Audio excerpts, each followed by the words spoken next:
Pessoal, então vamos lá.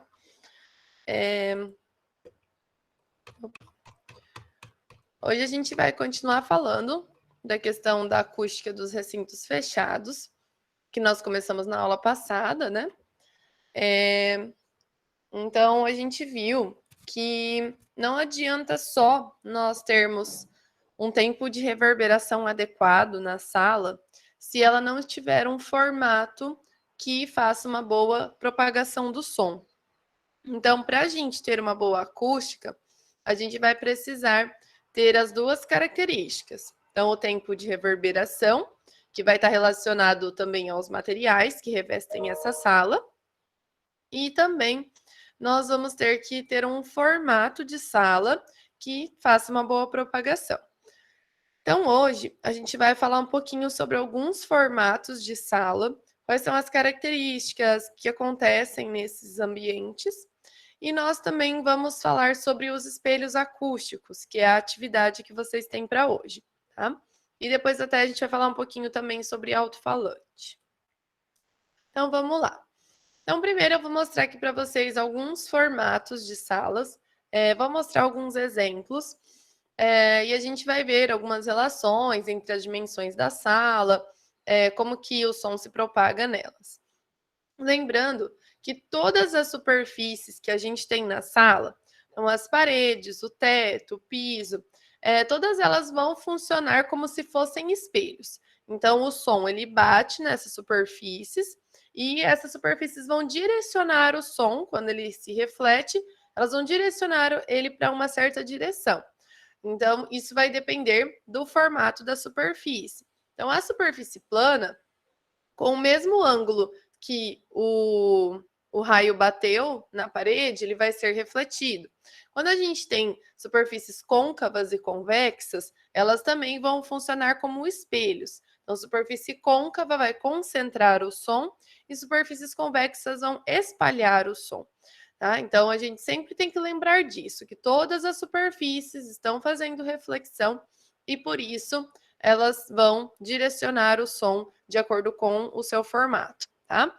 E daí, na aula passada, nós vimos também alguns defeitos acústicos que podem acontecer nas salas e vimos que esses defeitos podem ser amenizados de algumas formas. Então, vocês têm lá nos slides da aula passada essas soluções para amenizar os problemas.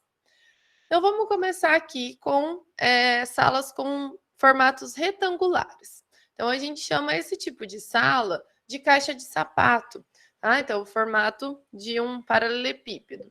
Então, nesse caso desse tipo de sala, as dimensões de comprimento, altura e largura, elas são muito importantes. Então, a gente sempre tenta trabalhar numa proporção de 1 para 1 para 2. O que seria isso? A sala ela tem a mesma largura que a altura, e o comprimento ele seria o dobro dessa medida da largura ou da altura. Então, vamos supor que eu tenho lá uma sala que ela tem 5 metros de largura. Então, seria interessante que ela tivesse 5 metros de altura também, de pé direito, e 10 metros de comprimento, tá? Então, essa é uma boa proporção para uma sala ter uma boa propagação. Então, lembram lá que a gente viu também na aula passada e em umas outras aulas lá no começo do semestre também, que é mais interessante que a gente tem uma sala mais comprida do que larga. Por quê? A gente tem o direcionamento do som. Então, sempre, né, na direção da fonte, a gente vai ter a melhor propagação do som. E a gente viu também que tem uma certa abertura ali, né, de 90 graus, 45 para cada lado, onde a gente tem uma boa propagação do som. Então, a sala mais comprida do que larga é mais interessante. Então, quando a gente tem essa sala mais comprida, a gente tem o favorecimento das reflexões nas paredes laterais e fica mais a espacialidade, né, do som é melhor dessa forma. Então, eu vou mostrar alguns exemplos de salas de concerto que tem esse formato de caixa de sapato. Então, essa daqui é a Symphony Hall, em Boston, né? Então, vocês vão ver que tem bastante sala com esse formato, mas vejam, né, que nenhuma superfície ela é totalmente paralela. Então, nós temos detalhes nas paredes, no teto, que não permitem que as superfícies sejam totalmente paralelas, porque esse tipo de superfície pode gerar para a gente as ondas estacionárias, né? Que são um defeito acústico. Aqui uma outra sala em Amsterdã, né? Com o mesmo formato retangular. Reparem que aqui no formato do palco, né? Vocês vão ver que a maior parte dessas salas, elas têm esse formato aqui onde vão ficar os músicos, nesse formato semicircular, que é para aproximar um pouco mais os músicos, para que eles se vejam, né? Consigam se olhar também. Aqui é uma sala em Viena. Olha lá, o palco também tem, né, esse formato de semicírculo. Essa sala em Viena, ela tem uma capacidade de 1.680 pessoas, um volume de 15 mil metros cúbicos, né? E olha, ela é bem proporcional ali, como a gente viu. Ela tem 17,4 metros de altura por 19,8 de largura, então são medidas parecidas, e 35,7 de comprimento, que dá mais ou menos o dobro aqui, né, do pé direito. Então ela é bem proporcional. Aqui, essa sala, ela para atingir o tempo de reverberação correto, ela tem partes dela que as poltronas têm estofamento, outras partes não têm estofamento. Por quê? O estofamento das cadeiras, né, das poltronas, ele vai influenciar no tempo de reverberação. Tem locais que foram colocados cortinas, outros não, por conta também desse tempo de reverberação correto. Aqui mais uma imagem dessa sala. Ela é uma sala que tem um tempo de reverberação de 2 segundos, considerando a sala ocupada. E essa sala aqui é uma sala muito legal que tem aqui no Brasil, que ela chama Sala São Paulo. Ela também tem esse formato retangular. E essa sala ela tem uma capacidade para 1.500 pessoas e o volume dessa sala pode variar. Então, a gente viu na aula passada que quando a gente trabalha com música, a gente pode precisar de tempos de reverberação diferentes, né? Porque às vezes pode ter vários instrumentos sendo tocados, em outro momento pode acontecer o solo de um instrumento. Então, essa sala, ela permite que a gente faça uma adequação no volume dela. Isso acontece através do movimento do forro dessa sala. Então, ele aumenta e diminui conforme a necessidade. Então, nós temos uma variação de pé direito, né? E ela tem 21 metros de largura por 28 metros de comprimento. Então, aqui, ó, o forro se movendo. Então, o forro ele pode vir para baixo, para cima, de acordo com a necessidade acústica da sala para aquela apresentação.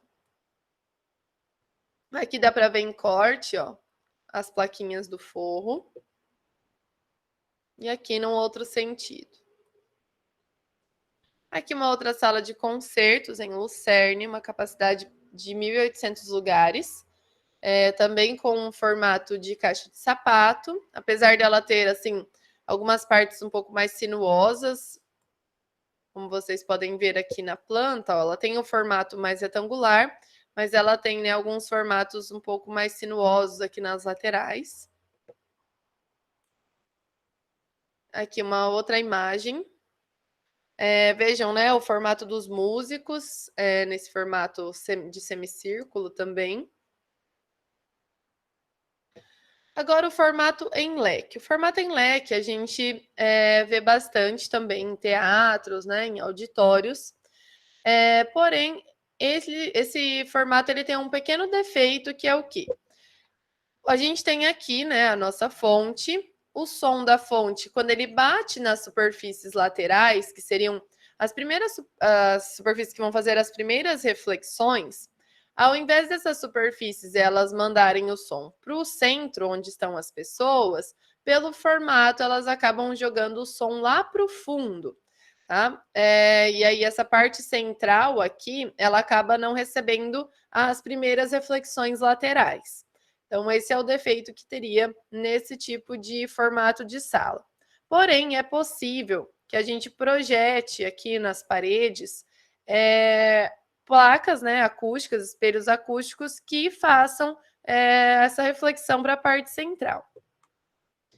Interessante desse formato é que a gente tem uma boa visibilidade, porque as pessoas, né, elas vão estar sentadas sempre viradas para o palco. Então, enxerga muito bem nesse tipo de sala.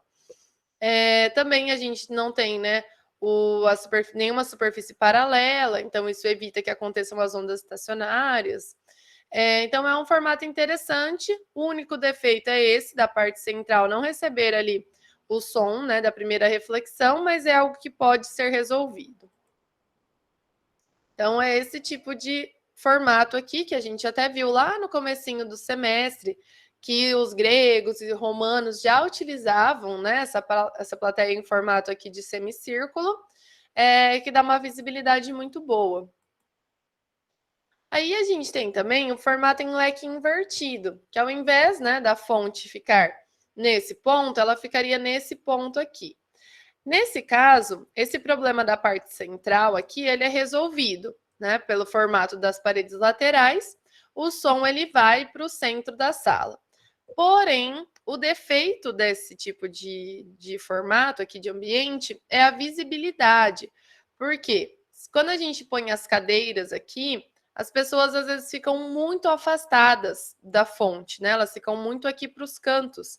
E aí a gente acaba não enxergando tão bem, ou tendo que ficar meio virado assim para o palco, né? Então, em relação a isso, esse formato ele tem, né, esse defeito também. E quando a gente for trabalhar em formatos de leque, né, tanto para o leque normal quanto o leque invertido, a gente deve respeitar um certo ângulo. Então, a abertura recomendada para a gente fazer o formato em leque seria aqui esses 30 graus de abertura em relação a essa linha normal. E no máximo, a gente deveria fazer uma abertura ali de 65 graus, tá? Mas o recomendado são esses 30 graus. Depois a gente tem aqui formatos poligonais. Esses formatos, eles podem ocasionar alguns pontos de baixa intensidade sonora. Então, locais onde não recebe muita reflexão. Então, aqui, por exemplo, né, se a gente tem lá, no caso, a nossa fonte no centro, e aqui a gente teria, né, a plateia em volta, a gente poderia ter esses pontinhos que estão de rosa aqui, seriam pontos onde as pessoas não escutariam muito bem.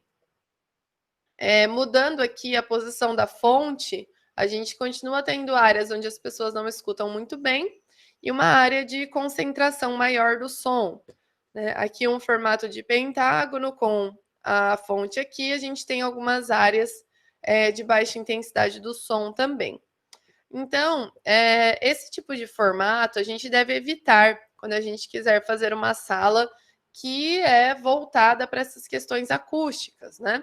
Ou até mesmo se a gente for, né, trabalhar às vezes com um formato do edifício em si, num formato hexagonal, pentagonal, nós podemos depois mudar o formato interno da sala. Né? Até eu estou fazendo uma aluna minha de TCC, ela está fazendo uma igreja, e a igreja dela tem um formato de hexágono. Só que a parte da igreja onde é a nave, né, ela mudou ali o formato interno para que a gente tivesse, né, menos reflexões. Então, a gente tem que tomar um pouco de cuidado com esse tipo de formato.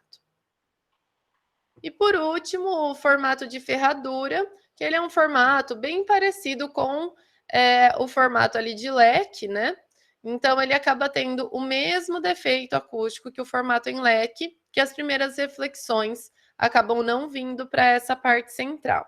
Mas, como eu falei lá do formato em leque, é possível de resolver esse tipo de problema. Então, aqui nós temos um exemplo de um teatro que tem esse formato de ferradura. Então, gente, quando nós queremos que uma superfície ela funcione como um reforço acústico, que ela realmente seja projetada ali para que a gente pegue, né, pense ali no som, para onde a gente vai direcionar esse som, a gente vai chamar essa superfície de espelho acústico, tá? Então, esse espelho acústico, ele vai ser projetado para isso. Então, aquela superfície, ela vai ter aquele ângulo, ela vai estar posicionada naquele lugar da sala para que ela faça reflexão do som para um determinado local da sala. Então, como essa superfície do espelho acústico, ela tem essa função de reflexão, ela nunca pode ser revestida com um material muito absorvente. Ela tem que ser revestida, né, ou composta por um material que seja bem reflexivo, porque a ideia é que o som ele seja ali reforçado, né? Então ele bata naquela superfície e seja refletido em uma determinada direção dentro da sala. Então a gente precisa que essa superfície faça reflexão. Então, esses espelhos acústicos, eles vão ser posicionados, né, estudados e posicionados com um determinado ângulo, né, que favoreça a projeção do som, principalmente em locais mais prejudicados acusticamente. E para a palavra falada, ele é muito importante, apesar do aumento do nível de intensidade sonora não ser tão grande, né, aumenta ali de 2 a 3 decibéis, porém, o importante, né, além do aumento da intensidade, é você conseguir direcionar o som em um determinado local da sala. Então, por exemplo, né, nós vimos na aula passada que quando a fonte é a palavra falada, muitas vezes o alcance da fala não é tão grande. Então, nós vimos lá que uma sala que tenha 15 metros de comprimento, ela vai ter, né, um bom desempenho ali sem usar microfone. Agora, se ela já tiver 20, 25 metros de comprimento, vai prejudicando cada vez mais. Então, se eu tenho os espelhos acústicos, eles vão me ajudar a direcionar o som mais lá para o fundo da sala, por exemplo. Então, essa é a grande função que esse espelho vai ter, mesmo que o aumento da intensidade do som não seja tão significativo. Então, esses espelhos acústicos, eles podem tanto ser projetados nas paredes, como eles também podem ser projetados no teto. Então, por exemplo, a gente tem esse formato aqui ó, de teatro, né? Pensando aqui, olhando aqui a planta baixa. E aí, se eu não colocasse os espelhos acústicos aqui, eu teria um certo direcionamento do som. Aí eu projetando essas paredes com esses dentinhos aqui, que são os espelhos acústicos, eu consigo projetar para onde eu quero que o som seja levado.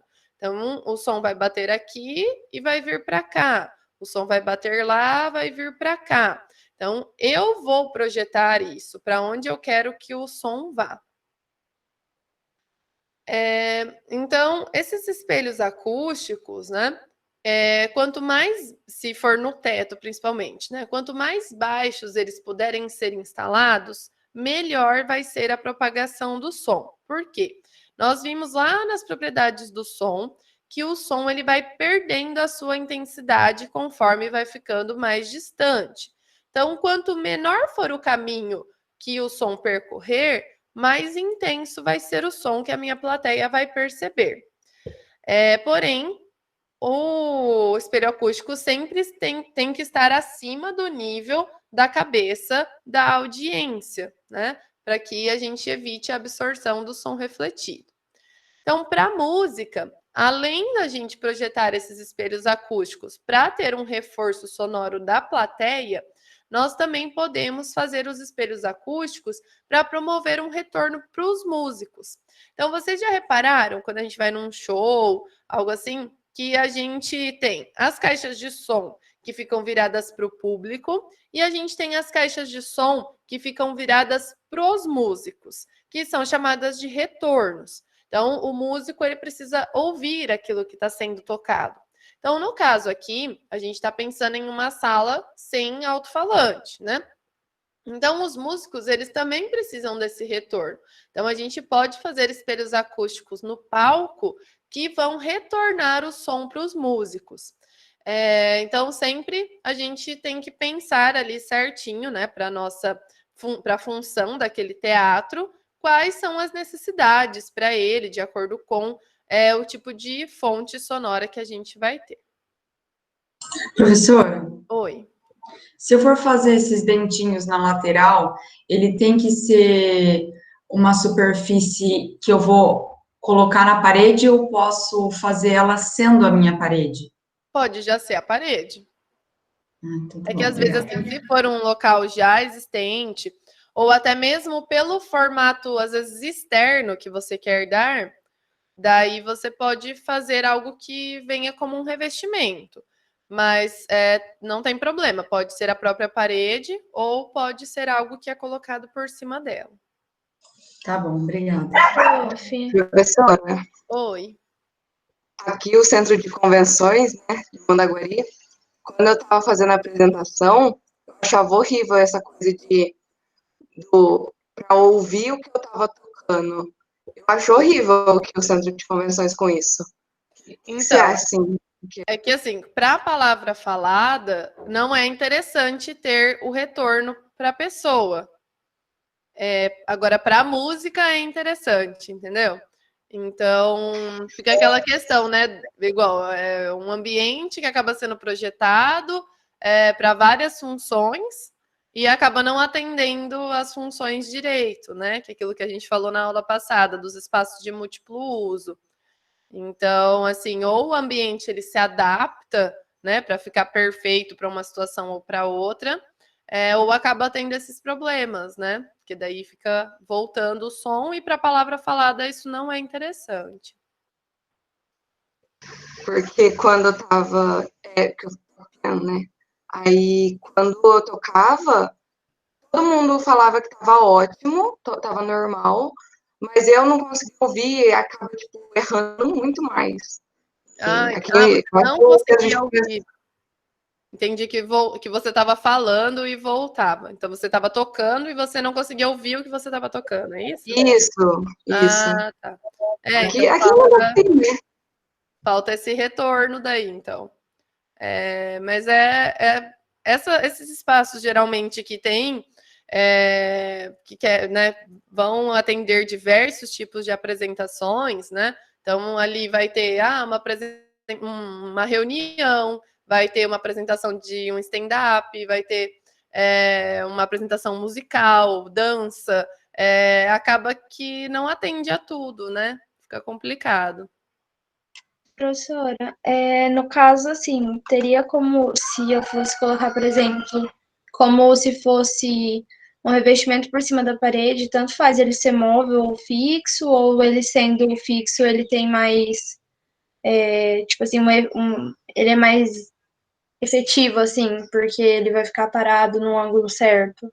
Então, se ele puder ser trocado, alguma coisa assim, mas ele tem que ficar bem certinho lá no ângulo que você projetou, né? Mas igual ali na Sala São Paulo, por exemplo, né? Ele vai se adequando, ele vai se movendo ali o forro de acordo com as necessidades, né? Mas ele tem que ser assim perfeito no projeto que foi feito. Daí não tem problema ele ser móvel. Então, vamos supor que para uma função eu preciso do espelho acústico, para outra não. E daí ele pode ser retirado. Tudo bem, mas a hora que colocar ele ali de volta, ele tem que ficar no ângulo certinho.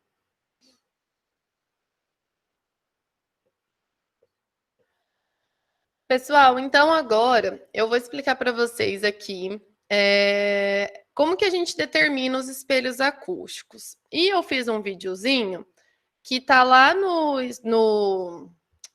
na atividade de vocês, quando vocês entrarem no formulário, tá na descrição do formulário, passo a passo do espelho acústico. Eu tive que gravar esse vídeo, até eu gravei ele no semestre passado, para o pessoal da outra turma, porque quando eu abro o AutoCAD aqui para fazer com vocês, fica travando muito, sabe? Eu começo no AutoCAD e fica belezinha, mas aí ele vai pesando e vai travando. E aí começou a atrasar o som e fez uma confusão. E aí eu deixei gravado e daí eu postei para vocês lá, eu fazendo o espelho acústico no AutoCAD. Tá? Então, depois que a gente finalizar aqui, vocês vão assistir esse vídeo que eu gravei para vocês, que daí lá tem o passo a passo de como projetar o espelho acústico no AutoCAD. Mas eu vou explicar aqui no slide, tá? Também. E depois vocês vão fazer o espelho acústico de vocês, tá? Então, esses espelhos acústicos, né? Eles, como eu disse, eles podem tanto estar no teto, como também eles podem estar nas paredes dessas salas. E eles podem ser superfícies contínuas, como a gente está vendo aqui nesse desenho, que vão, né, mudando de ângulo conforme, né, a necessidade, ou também podem ser espelhos soltos um do outro, individuais, tá? Então, daí vai do projeto acústico, né, de como o arquiteto quer fazer essas superfícies. Então, para a gente pensar para a gente determinar, né, o ângulo do nosso espelho acústico, né, o tamanho que ele vai ter, o ângulo que ele vai ter, a gente vai pensar na lei de reflexão da luz, tá? Então, as ondas sonoras, elas vão funcionar como se fossem lá um raio de luz. Então, como se fosse um raio de luz batendo em um espelho e sendo refletido para um determinado local. Então, o ângulo de incidência do som vai ser o mesmo ângulo de reflexão. Eu vou mostrar para vocês no desenho. Então, vamos lá. Primeira coisa que a gente faz é determinar uma posição para a nossa fonte sonora, tá? Então, isso daqui que eu vou explicar agora está explicadinho certinho, passinho por passinho lá no vídeo que eu fiz pelo AutoCAD, tá? Então, eu determinei lá um pontinho, que é a minha fonte, né? Coloquei lá uma pessoa, numa certa altura, coloquei um pontinho onde está a minha fonte sonora.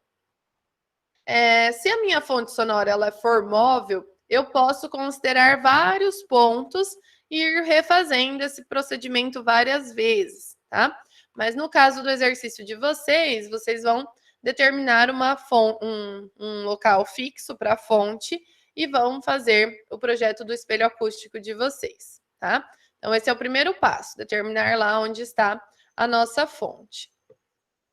Determinando a nossa fonte, nós vamos determinar o que a gente chama de linha de audição, que é a área da plateia que eu quero que esse meu espelho acústico atinja, tá? Então, eu quero aqui, no caso, que meu espelho acústico ele atinja desse ponto aqui até esse ponto aqui. Então, essa linha aqui, LA.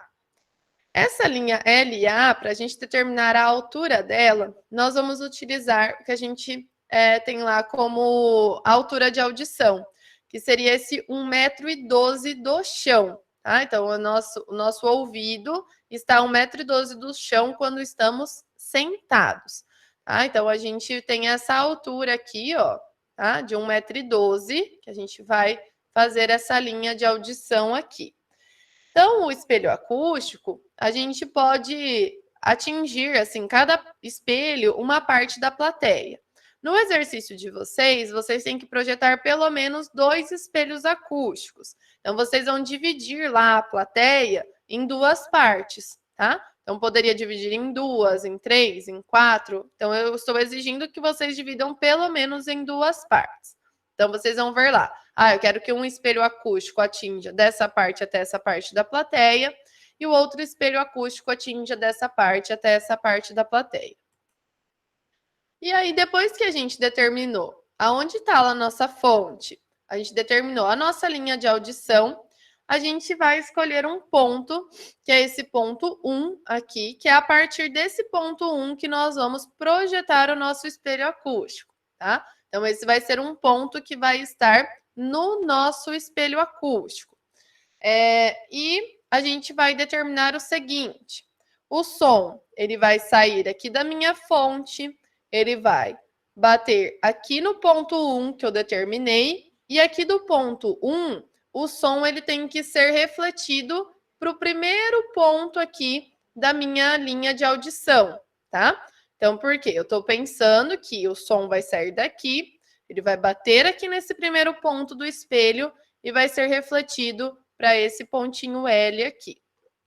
Para que isso aconteça, a gente precisa daí que esse ângulo aqui, ó, que é o ângulo alfa, ele seja igual a esse ângulo aqui, que é o ângulo beta, tá? Então, esse daqui, esses seriam, né, os dois ângulos que a gente fala, que é o ângulo de incidência e o ângulo de reflexão. Isso daqui que é a lei de reflexão da luz, tá? Com o mesmo ângulo de incidência, eu vou ter a reflexão.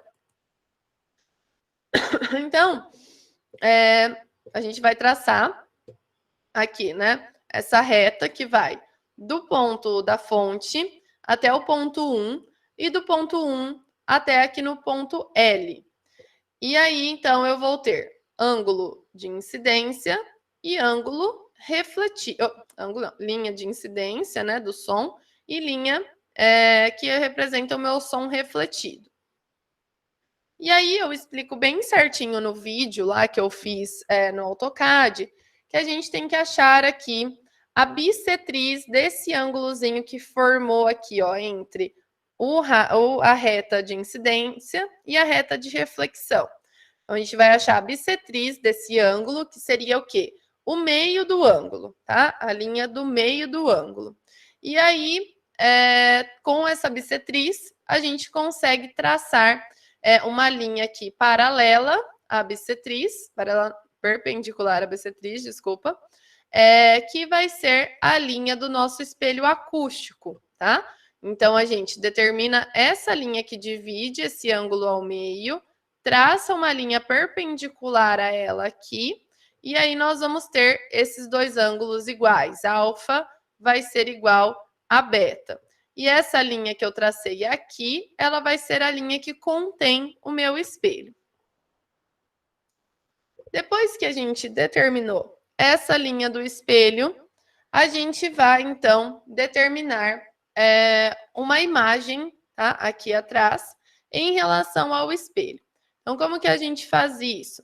A gente vai traçar uma reta aqui, ó, essa linha aqui, que é uma reta que ela sai aqui desse pontinho da minha fonte e ela vai ser perpendicular também à linha do meu espelho, tá? Então, ela vai ter 90 graus a linha do meu espelho. E aí, eu vou marcar aqui, vou fazer essa linha aqui, né?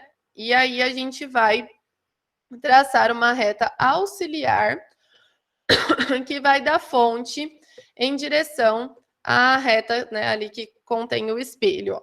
Então, eu vou traçar essa linha aqui primeiro, tá? Que é a minha linha auxiliar. E aí, eu vou prolongar essa linha aqui refletida até elas se encontrarem. Quando elas se encontrarem, a gente vai ter esse ponto aqui, I1, tá? Então, deixa eu voltar esse pedaço aqui. Então, a gente já tinha traçado a linha da fonte, a linha refletida, achamos a bissetriz do ângulo, traçamos a linha do espelho, aí a gente vai pegar aqui da fonte, puxar uma linha 90 graus com a linha do espelho, perpendicular, e nós vamos dar continuidade nessa linha aqui do ângulo da reta de reflexão, até que as duas retas se encontrem. Daí a gente vai achar esse ponto I e L aqui, né? Um L. E aí, depois a gente vai puxar desse pontinho aqui que nós achamos até o ponto A aqui no final, que é até onde eu quero que o meu espelho acústico atinja na minha plateia. E aí, desse pontinho 1 aqui, que eu tinha marcado lá no começo, até o pontinho 2 aqui, que é o ponto onde coincidiu essa reta que eu tracei com a linha do espelho, é a área útil do meu espelho. Então, esse pedaço aqui, ele vai atingir essa área da minha plateia. Então, o meu espelho acústico, ele vai estar contido aqui entre os pontos 1 e 2, para atingir esse pedaço da plateia aqui. Então, gente, eu acho que fica um pouco. A primeira vez que vocês estão vendo isso, então talvez fique um pouquinho complicadinho de entender aqui pelo slide, mas pelo AutoCAD lá tá bem facinho, que eu fui fazendo passinho por passinho. É só vocês depois irem seguindo o meu vídeo para vocês fazerem também, tá? Mas a teoria tá aqui Então, esse slide também já está lá no estúdio para vocês. Então, acho que vai ser tranquilinho para vocês fazerem, tá? Qualquer coisa daí, se vocês tiverem alguma dificuldade, vocês me mandam um e-mail, algo assim. Que vai ter uma semana para fazer essa atividade. E esse espelho acústico, né? Ele, dependendo do comprimento que ele tem, ele vai refletir certas frequências. Por quê? As frequências, elas têm lá o tamanho do seu comprimento de onda. Então, os espelhos menorzinhos, né? Ó, com 0,08 metros, 0,17, eles vão refletir as frequências de média e alta frequência, né? As frequências mais baixas, a gente precisa de espelhos maiores, porque o comprimento de onda delas é muito grande. Então, se for necessário, né, a gente fazer a reflexão de sons mais graves, daí os nossos espelhos precisam ser um pouco maiores. E aí, quando a gente faz, né, esse procedimento do espelho, aí vamos supor ali, vocês fizeram um, e aí vocês vão ter que fazer o segundo. O que vocês vão fazer? Vocês vão deixar o primeiro lá prontinho, e a partir dele vocês vão projetar o próximo espelho. O processo é o mesmo, tá? O que vai mudar?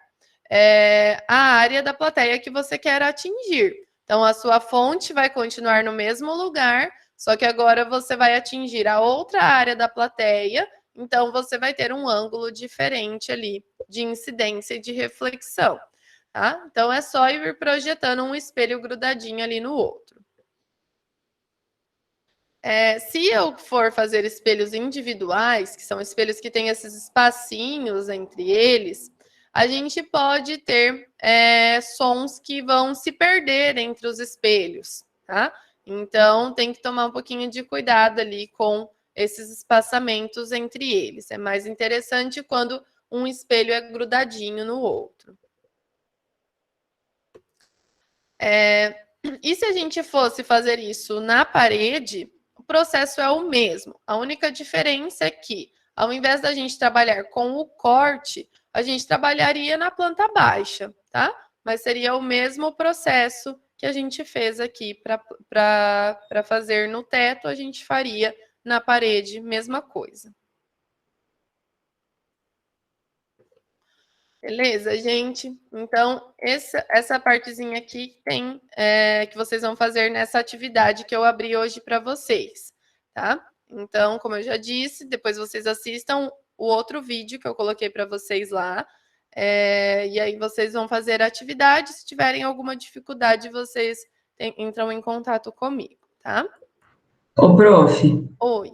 Rapidinho. Você falou que primeiro era para achar o L ali, né, onde eu quero que começa a refletir. Mas eu não tenho que saber até onde eu quero que vai primeiro? Onde você quer que vá, você determinou. Até o A. O A. Eu não tenho que determinar primeiro o A? Sim. Ou é determinado pelo L? Não, você determina o L e o A. Tipo, eu vou querer que antes de, bem no começo do processo, você vai ver lá nesse vídeo que eu já vou determinar o L e o A, que é que eu quero que o meu espelho pegue desse ponto até esse ponto da plateia. Então, isso é lá no começo do processo, ó. Aqui, quer ver? Ó, aqui, ó, nessa primeira coisa que a gente fez aqui, determinou a fonte sonora, onde ela está. Segunda coisa que a gente faz é determinar a linha de audição. Então, daí você vai ver qual área da plateia vai ser favorecida por esse espelho. Então, do pontinho L até o pontinho A, a gente vai atingir essa parte aqui da plateia com esse primeiro espelho. Daí, se vocês têm que determinar aqui, já é o segundo passo que vocês têm que determinar, tá? Tá bom, eu vou olhar lá. Obrigada, prof. De nada.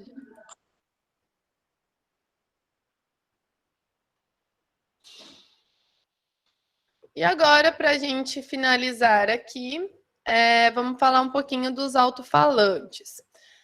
A gente não vai sair daqui especialistas, né, em montar lá um som, algo assim, né? Isso é algo muito específico, né? mas eu quero que vocês tenham uma noção do que o alto-falante vai ter como função dentro de um auditório, dentro de uma sala onde a gente precisa ter uma boa acústica. Então, principalmente quando a gente vai ter uma pessoa falando ou até cantando, a gente vai ter uma certa dificuldade quando um auditório é muito grande, quando o teatro é muito grande. E aí não tem problema nenhum a gente utilizar o microfone, as caixas de som, né, que são os amplificadores. Isso também não descarta que eu faça um bom projeto acústico para essa sala, né, principalmente em relação ao formato que ela vai ter. Então, a gente vai continuar pensando em tempo de reverberação, em forma da sala, só que a gente vai usar os alto-falantes, né, os amplificadores, para ajudar a esse som chegar a todas as pessoas. Então, quando a gente vai ter a utilização desse reforço sonoro, a gente vai ter que prever aonde eles serão instalados. E o que a gente tem que pensar? Primeira coisa, o som emitido pelo sistema sonoro, ele não pode chegar antes do som direto emitido pela fonte, porque senão a pessoa ela fica achando que o som está vindo da caixa e não da pessoa que está falando lá na frente. Então, vamos exemplificar isso. Não sei se vocês já foram em algum lugar, às vezes acontece bastante isso em restaurante, em recepção, assim, de consultório, que a TV está num lugar e a caixinha de som, que está saindo o som da TV, ela não está ao lado da TV. E aí, vamos supor que eu estou de frente aqui com a TV e a caixinha de som é aqui do meu lado. Eu tenho a impressão de que a TV está aqui, né, do meu lado. Por quê? O som está vindo dali. E o que acontece quando a gente tem uma pessoa falando lá no palco e as caixas de som daí distribuídas pela sala, né? A gente precisa que seja calculado o atraso que essas caixinhas de som têm que ter. Porque eu preciso que primeiro chegue o som direto, por mais que ele seja menos intenso, né? Ele vai ter que chegar ao ouvido da pessoa e aí junto vem o da caixinha de som. Então, se os dois soltarem ao mesmo tempo, o caminho que vai percorrer da caixinha de som até o ouvido das pessoas, ela vai ser um caminho mais curto do que o som direto. E aí a caixinha de som chega primeiro do que a pessoa falando lá. E isso não pode acontecer, porque daí a gente fica com uma sensação muito ruim. Então, a própria caixa de som ela é programada para isso. Quando tem grandes shows, uma vez até ouvi uma reportagem do Rock in Rio sobre essa questão das caixas de som. Né? Lá no Rock in Rio vai ter o palco lá na frente, aquela multidão de pessoas, e aí vai tendo as caixas de som, né, no meio das pessoas. Essas caixas de som, elas vão sendo sempre atrasadas, né? Porque para que o som direto chegue, né? Daí vai vindo o som das outras caixas e aí a gente vai tendo um atraso ali para que isso fique perfeito ali no nosso ouvido, tá? Então, essas caixas de som, os equipamentos de amplificação, eles são como se fossem espelhos acústicos, né? Então, eles têm que ser configurados para que tenha, né, primeiro, como se o som tivesse que caminhar até lá na caixa de som para depois ser refletido. Então, por isso que precisa ser configurado com esse atraso. Olha aqui nesse desenho, né? O que teria que acontecer se, vamos supor que essa caixa de som, ela fosse um espelho acústico. Então, demoraria o tempo do som sair aqui da fonte, chegar no espelho acústico, para chegar até as pessoas. Na caixa de som, então, ela tem que esperar um pouquinho, que seria o tempo do som chegar aqui, para que ela solte o som para as pessoas também. Tá? Então, isso é algo que vai ter que ser configurado na sala para que o som fique perfeito. E é interessante também que, assim como a gente pensa ali nos espelhos acústicos, né, no posicionamento dos espelhos, para que eles direcionem o som para determinados locais da sala, a mesma coisa é pensado com as caixas de som, né? A gente vai ter que pensar aonde que o som vai ficar mais desfavorecido, né? Aonde que precisa de mais reforço, e aí nós vamos voltar as caixas de som para esses locais. E as caixas de som, assim como as outras fontes, elas são direcionais, né? Então, elas vão na frente da caixa de som, é onde a gente vai ter a maior intensidade dele. Então, nós temos que pensar nas caixas de som como a gente pensa em um espelho acústico. Então, o maior nível sonoro vai acontecer em frente à caixa de som. Então, a gente tem que pensar certinho para onde a caixa de som vai ser voltada. E dependendo, né, de como a gente localiza essa caixa de som, o ouvinte ele pode ter 2 sons chegando ao mesmo tempo, né, de diferentes direções. Então, é aquela questão que eu falei da distância percorrida pelo som tem que ser verificado na instalação para que seja feito daí esse atraso, né, da caixinha de som. E lembrando também que a caixa de som ela pode aumentar o tempo de reverberação. Por quê? Como se ela fosse uma fonte sonora adicional. Então, ela tem que, né, ser bem pensada. Muitas vezes ela não pode ficar virada, por exemplo, para uma superfície muito refletora, porque senão vai aumentar demais o tempo de reverberação.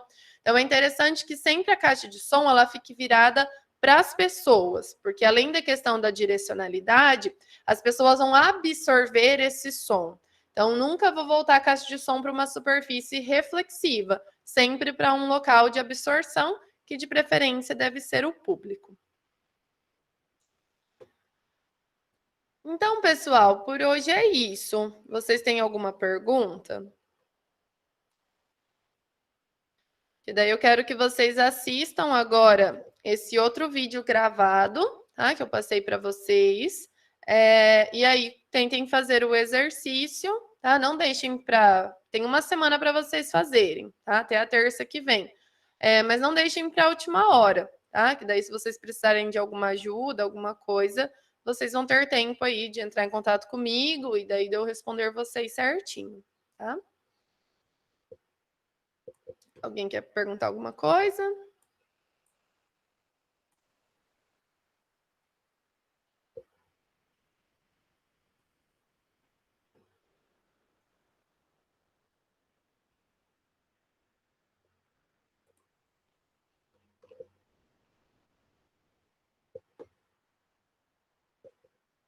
Deixa eu ver se mais alguém entrou depois que eu fiz chamada.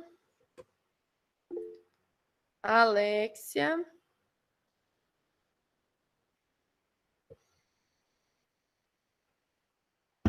Pro, Oi. a Ana Fornieles, ela foi ao médico, daí ela pediu para avisar, tá? Tá bom, obrigada.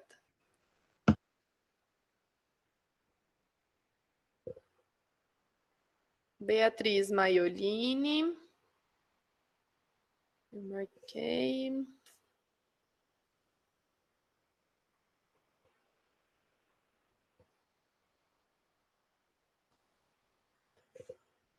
Heloísa.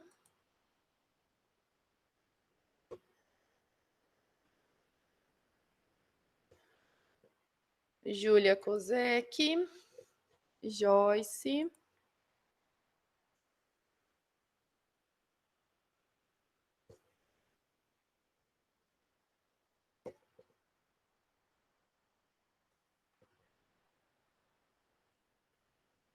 Pedro Lucas.